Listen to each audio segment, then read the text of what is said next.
नमस्कार दोस्तों, आप देख रहे हैं मनोराजस्थान एजुकेशन चैनल में एक बार फिर आपके सामने एक नई वीडियो लेकर प्रस्तुत हूँ।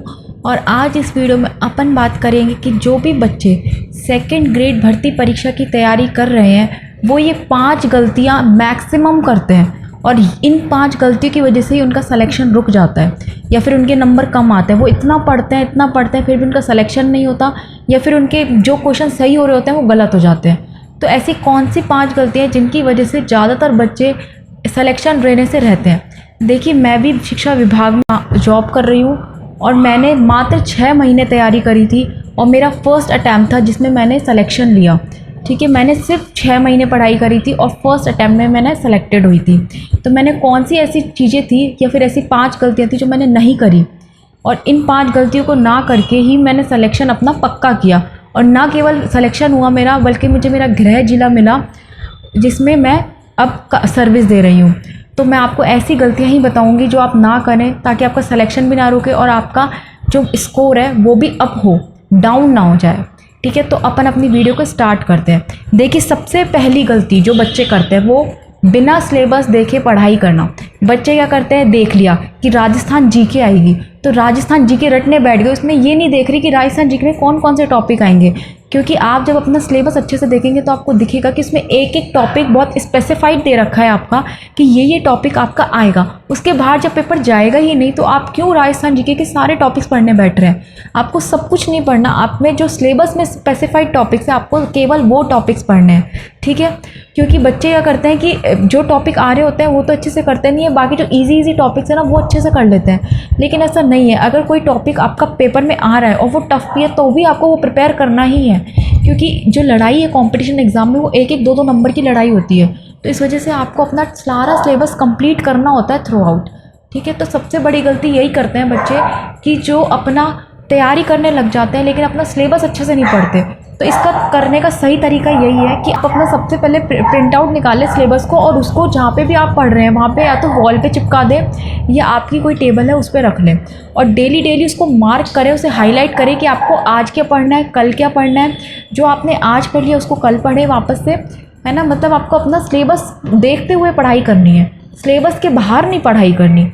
ये होता है ट्रैक पे चलना, मतलब आपको अपने पटरी पे चलना है, अपने ट्रैक पे चलना है, आउट ऑफ ट्रैक नहीं होना। ठीक है, तो सबसे पहला आपका पॉइंट यही है कि आपको अपना सिलेबस देख के पढ़ाई करनी है, सिलेबस के बाहर पढ़ाई नहीं करनी। ठीक है, अब अपन चलते हैं अपनी दूसरी गलती पे। दूसरी गलती जो सबसे ज़्यादा विद्यार्थी करते हैं वो पुराने PYQ सॉल्व नहीं करते। पुराने ईयर के जो क्वेश्चंस होते हैं वो सॉल्व आउट नहीं करते। आपको स्टार्टिंग में एक बार 2 या 3 प्रीवियस ईयर के पेपर डाउनलोड करने हैं और उसे पढ़ना है, एक एक पेपर को पढ़ना है। देखो, आपको कुछ समझ में नहीं आएगा, मैं भी मानती हूँ, क्योंकि जब हम फर्स्ट टाइम रीडिंग करते हैं तो हमें कुछ समझ में नहीं आता और हमने सिलेबस भी नहीं पढ़ा होता तो हमें वैसे ही समझ में नहीं आता। आपको कुछ नहीं करना, आपको सिर्फ ये देखना है कि कैसे क्वेश्चंस आ रहे हैं, किस टाइप के क्वेश्चंस आ रहे हैं। आपको PYQs पढ़ने हैं और उसमें सिर्फ आपको ये देखना है कि किस टाइप के क्वेश्चंस आपसे रेगुलर पूछे जा रहे हैं, सिर्फ ये देखना है। आपने ये देख लिया कि कैसे क्वेश्चंस आ रहे हैं, उसके बाद आप कोई टॉपिक उठाओ और फिर उसके बाद PYQs एक बार फिर करो। आपको पूरा सिनेरियो क्लियर हो जाता है PYQ करने से कि कैसे क्वेश्चन बनते हैं, प्रीवियस ईयर में कैसे क्वेश्चन बने हैं और किस टॉपिक से बने हैं। कई बार होता है कि PYQ प्रीवियस ईयर के क्वेश्चन से रिपीट हो जाते हैं, है ना, या फिर उसके पैटर्न पे बेस्ड क्वेश्चन रिपीट हो जाते हैं और हम वही क्वेश्चन सॉल्व नहीं करते। मतलब हमारे सामने पेपर रखा हुआ है और हम उसे सॉल्व नहीं करके जाते। तो ये जो एक विद्यार्थी की सबसे बड़ी गलती होती है, एक एस्पिरेंट की सबसे बड़ी गलती होती है। तो आप अपने PYQs ज़रूर सॉल्व करें, अपनी तैयारी करने से पहले से देखें, एक बार सारे रीड करें और उसके बाद आप जब अपनी एक बार पढ़ लें, सब कुछ सारा सिलेबस पढ़ लें तो उसके बाद उसे सॉल्व करें। PYQ करना बहुत ज़्यादा ज़रूरी है। PYQ की फुल फॉर्म है प्रीवियस ईयर क्वेश्चंस, वो करने बहुत ज़्यादा ज़रूरी है। ठीक है, तो उसे स्किप ना करें, उसे ज़रूर करें। तैयारी करने से पहले एक बार पढ़ ले सारे और तैयारी करने के बाद सारे ईयर के पेपर निकालो। 2013 से शायद RPSC की भर्ती स्टार्ट हुई है सेकंड ग्रेड की, उससे पहले थी, लेकिन उनके पेपर आपको ज़्यादा ज़रूरी नहीं है करने, आपको 2013 से करने हैं। ठीक है, उसके पेपर से आप करना चालू करो। अब अपन चलते हैं अपनी तीसरी मिस्टेक, केवल एक सब्जेक्ट पे फोकस करना। ये सबसे बड़ी गलती है।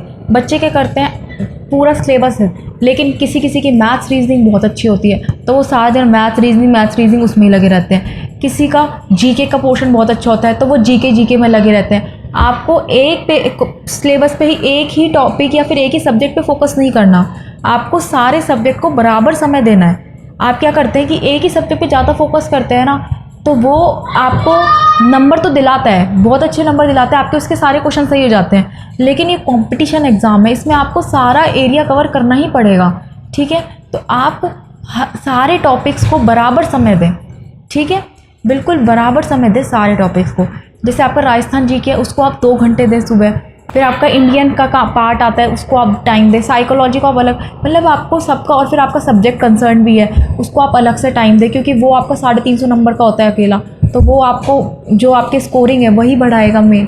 तो आपको सारे सब्जेक्ट पे फोकस करते हुए चलना है। ऐसा नहीं कि आप एक सब्जेक्ट पढ़ रहे हैं और उसी पे पढ़े जा रहे हैं, उसको ही करे जा रहे हैं, और ऐसा नहीं, आपको सारे सब्जेक्ट थ्रू आउट पढ़ने हैं। ठीक है, तभी आपका जो सिलेक्शन है, स्कोर है आपका बढ़ेगा और अच्छे मार्क्स आपके आएंगे। ठीक है, तो थर्ड अपनी यही हो गई कि आपको एक ही सब्जेक्ट पे फोकस नहीं करना, आपको हर सब्जेक्ट को बराबर समय देना है। ठीक है, अब हम आते हैं अपने चौथे पॉइंट पर, और वो है स्टडी मटेरियल बदलना। बच्चे क्या करते हैं कि मार्केट में या फिर अपने दोस्तों से बुक्स देख लेते हैं कि ये बुक ये पढ़ रहा है और मैं भी ये वाला बुक लेके आऊँगा। फिर कोई और से देख ले तो होड़ा होड़ी में बहुत सारी बुक्स खरीद लेते हैं, बहुत सारी कोचिंग कर लेते हैं कि मेरा दोस्त ये वाली कोचिंग कर रहा है, मैं भी वाली कोचिंग करूँगा, मेरे दोस्त ने यहाँ से पढ़ा है, उस दोस्त ने यहाँ से पढ़ा तो मैं वहीं से पढ़ूँगा। तो ये सबसे बड़ी गलती होती है कि आप अपने दोस्तों में या होड़ा होड़ी में आप क्या करते हैं, अपना सब्जेक्ट मटीरियल या स्टडी मटीरियल चूज़ करते हैं। ठीक है, आपको ऐसा नहीं करना, आपको अपना देखना है कि आपको कौन सा बुक में से अच्छे से समझ में आ रहा है, कौन सी कोचिंग में आपको अच्छे से समझ में आ रहा है, आपको वही कोचिंग प्रेफर करनी है और वही बुक प्रेफर करनी है। आपको सबके पीछे नहीं भागना, आपको अपना खुद का देखना है, क्योंकि सिलेक्शन आपको लेना है, आपको अपनी सीट पक्की करनी है, औरों को नहीं। तो इसलिए आप सबसे ये वाली जो गलती है, बहुत जो थोड़े से नासमझ बच्चे होते हैं और जो पहली पहली बार तैयारी कर रहे होते हैं ना, वो ये गलती मैक्सिमम करते हैं। जो थोड़े हो चुके हैं, जिनको तैयारी करते हुए 4-5 साल हो गए, वो तो इस चीज़ को समझते हैं, वो ऐसे पीछे पीछे नहीं भागते, वो अपने ही जो वो पढ़ रहे हैं, जो नोट्स हैं, वही उन पे फोकस रखते हैं। देखिए, आप कहीं से भी पढ़ें, सबका मटेरियल बहुत अच्छा होता है, सबकी चीज़ें बहुत अच्छी होती है, लेकिन आपको अपना देखना है कि आप कैसे अपनी तैयारी को अपना मैनेज करते हैं, कैसे अपनी तैयारी को रेगुलर करते हैं, कंसिस्टेंसी रखते हैं। ये सब आपके ऊपर डिपेंड करता है और यही आपका सिलेक्शन ले जाता है। बार बार नोट्स बदलने से, कोचिंग अच्छी लेने से सिलेक्शन नहीं होता। देखिए, जो बहुत गरीब होते हैं, जो पैसे भी नहीं दे पाते इतनी बड़ी बड़ी कोचिंग्स के, तो उनका भी तो सिलेक्शन हो रहा है ना, वो भी आज IAS बन रहे हैं, है ना। तो ऐसा नहीं है कि उस पर निर्भर करता है, आपका निर्भर सिर्फ आप पे ही करता है, आपकी कंसिस्टेंसी पे करता है, आप कितने फोकस से पढ़ते हैं, सिर्फ उस पर निर्भर करता है और किसी भी चीज़ पे निर्भर नहीं करता। मैंने कोई भी कोचिंग नहीं ली थी 6 महीने में, विदाउट कोचिंग मैंने स्टडी करी है और मैंने सिर्फ फोकस रखा है। लाइब्रेरी से मैं बहुत अच्छे से पढ़ पाई हूँ, तो मैं बस सिर्फ फोकस और कंसिस्टेंसी, ये 2 की है सक्सेस की, इसके अलावा कुछ भी नहीं है। ना कोई कोचिंग है, ना कोई नोट्स है, कुछ नहीं है। आपको बस एक बार अपने नोट्स पर देख लेना है कि हाँ, ये नोट्स अच्छे हैं, मुझे समझ में आ रहा है पूरी डिटेल में, बस वो ले लिए, उसके अलावा भगना नहीं है।